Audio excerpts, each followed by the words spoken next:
Bible విశ్వ విజ్ఞాన గ్రంథం, విశ్వ రాజ్యాంగం, చాలా పేర్లు ఉన్నాయి దీనికి. విశ్వ చట్టం, విశ్వ రాజ్యాంగం, విశ్వ గ్రంథం, విశ్వ జ్ఞానం, చాలా ఉన్నాయి పేర్లు బైబిల్ కి. ఎంత గొప్ప జ్ఞాన గ్రంథమైన బైబిల్ ని మీరు చదువుతున్నారంటే మీరు ఎంత గొప్పవాళ్ళుగా మీరు భావించాలి చెప్పండి. ఏదోనండి మేము చిన్నవాళ్ళండి, పనికిరాని వాళ్ళం అండి, దౌర్భాగ్యులం అండి, డబ్బులు లేని వాళ్ళం అండి, పేదోళ్ళం అండి.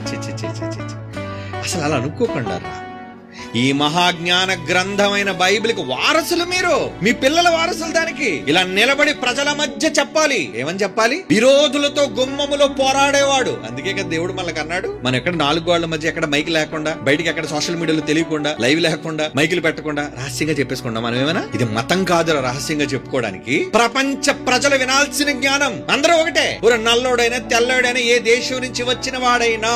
ఇంకెక్కడ కులాల గురించి మాట్లాడుతున్నాం. ప్రపంచ దేశాల గురించి బైబిల్ ఏం చెప్పింది? సర్వమానవాళి ఒక్కని నుండి వచ్చింది. One man.